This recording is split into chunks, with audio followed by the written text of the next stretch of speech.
Hello, everybody. How's it going? Uh, Here I am at my desk with a swollen knee. Really sorry that kind of things have happened the way they have, with the next couple weeks at least.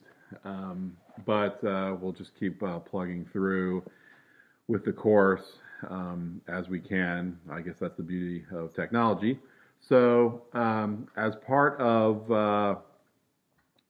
what we're doing, what we would be doing on March 6th, on Tuesday, I thought I'd give you a brief lecture about C.S. Lewis, kind of wrapping up C.S. Lewis, then discussing the third paper assignment by way of David Foster Wallace.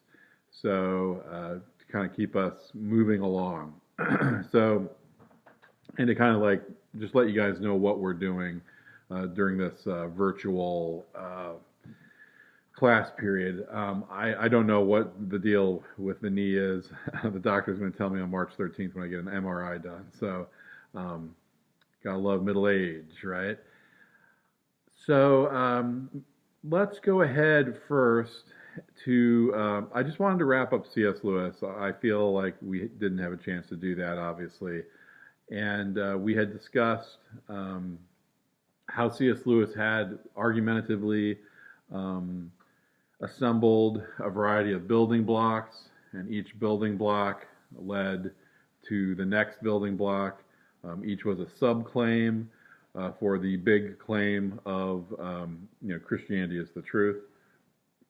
And in the beginning of book one, he talks a lot about the law of human nature to get us to a point where we had to accept that there was something else out there, something that created this moral law in the sense of good and evil. And then from there, in book two, he takes us from that point to the Christian version of things. And so, if you were paying attention, which I'm sure y'all were, each chapter, he's doing this old trick of giving you a variety of options and then covering each option in its fullness, excuse me, and then disputing whatever options B and C are, so that all you can do is accept A.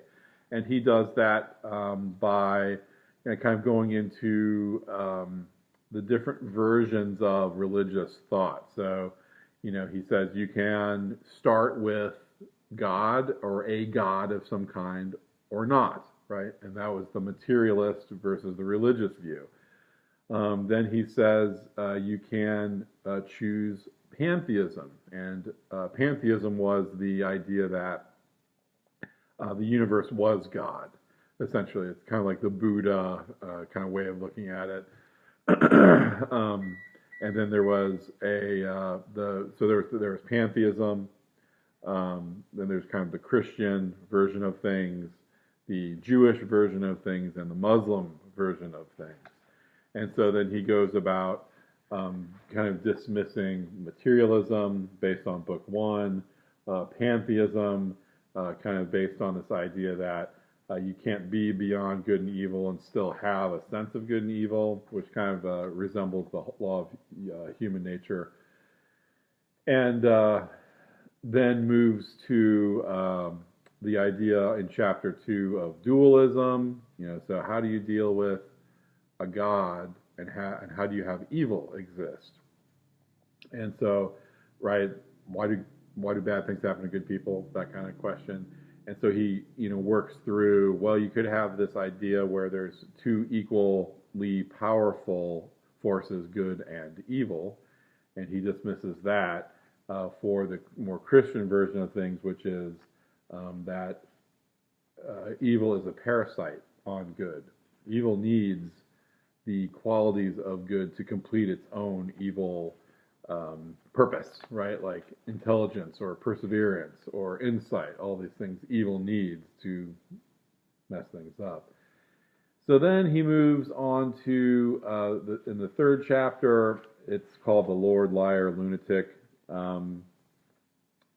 It's not a paradox, I guess it's a tridox.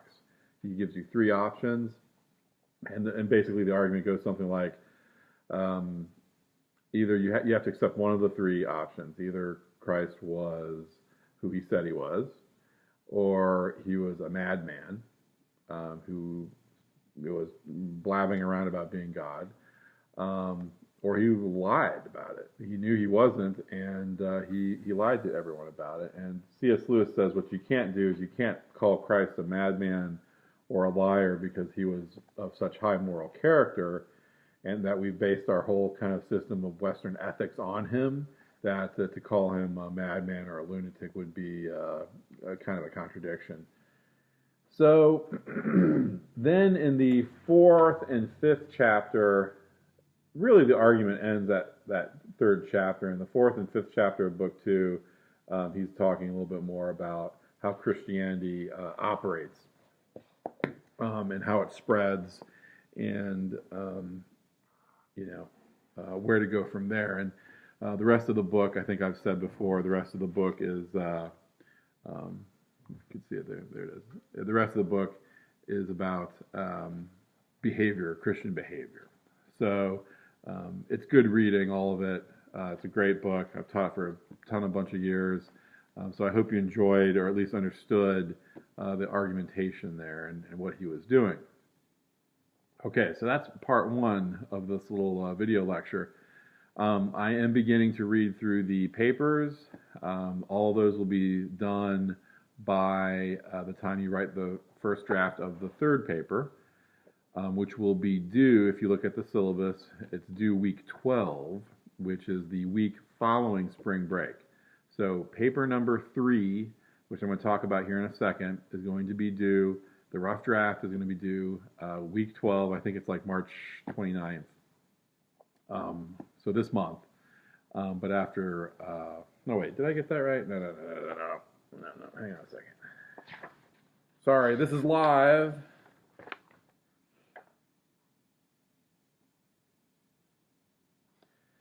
Yeah, is that right? I guess we have spring break end of March. So the rough draft of the third paper will be due the 29th. It's all in the syllabus, so just take a look there. So what is the third paper? I've kind of outlined it on page 7 of the syllabus, and much like the C.S. Lewis paper, we're focusing our time on one writer, and we're going to write a paper based on the work of that writer. So we did some work on C.S. Lewis for about 4 weeks or so. Now we're going to spend about another 4 weeks on David Foster Wallace. I've had you read a commencement speech by David Foster Wallace, and we have 2 essays that we're going to read. The first of which is called, so this is David Foster Wallace, book of essays called A Supposedly Fun Thing I'll Never Do Again. This one's called E Unibus Plurum, Television and U.S. Fiction. I just call this the TV and U.S. Fiction essay.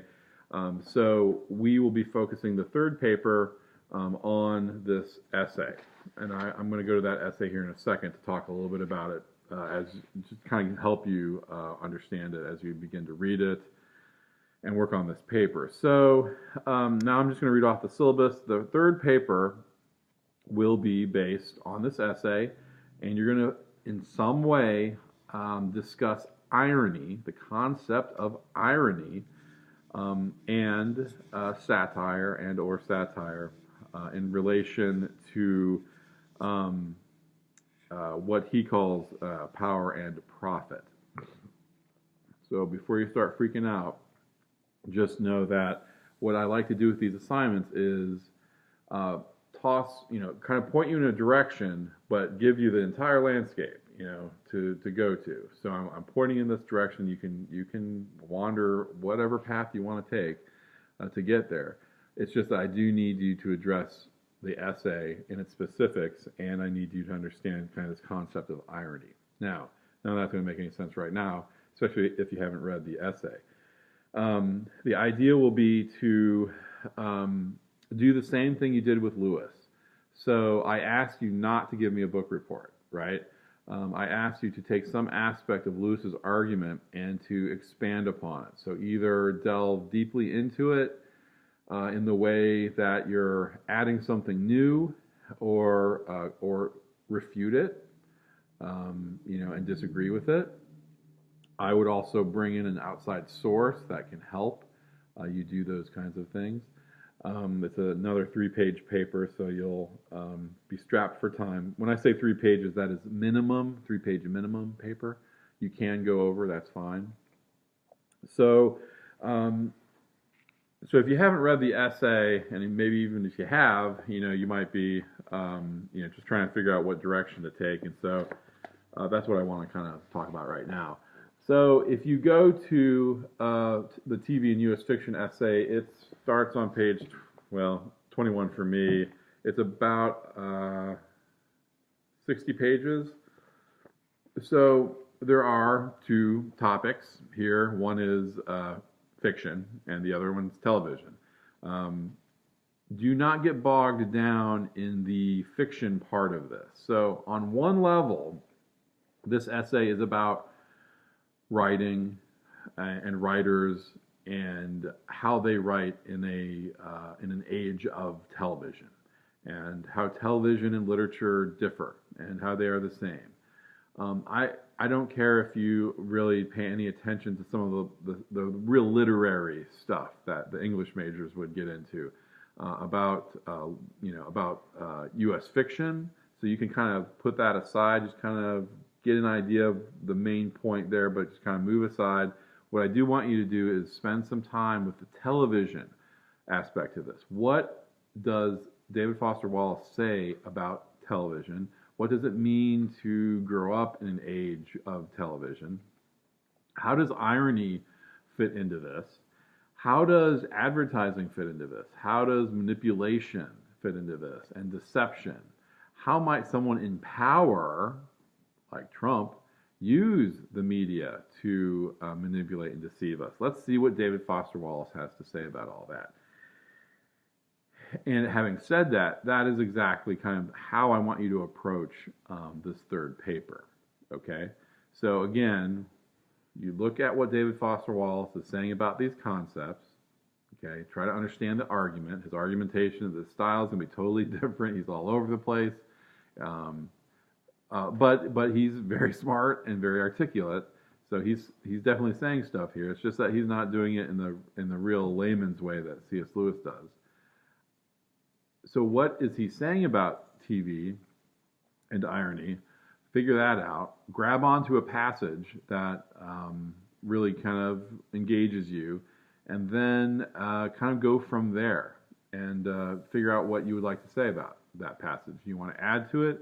Do you want to explore the meaning of it? Do you want to refute it, etc.? Again, a lot of room to play around with this, with the topics here. So, I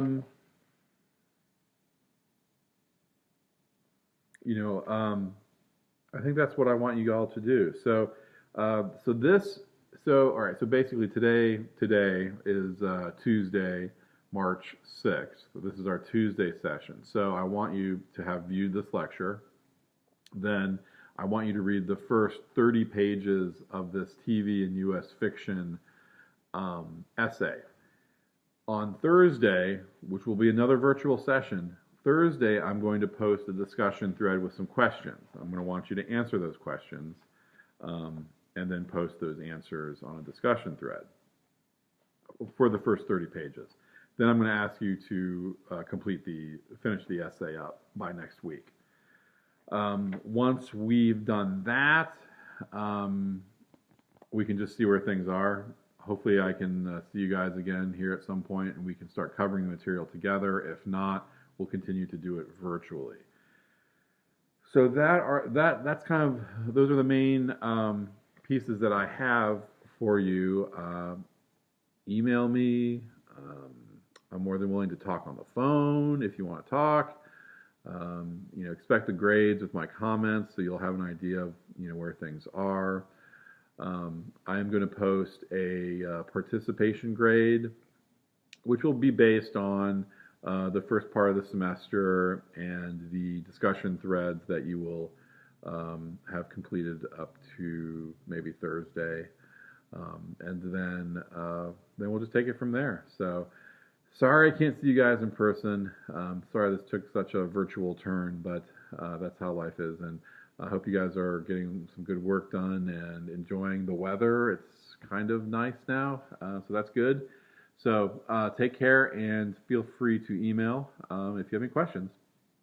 Of course, I'm going to think of something to say as soon as I turn this off, but I think I covered everything. So anyway, if I don't, I'll post an announcement in the class. So just check our class daily as far as announcements in case something comes up. So, all right, thanks a lot. Have a good one. Bye.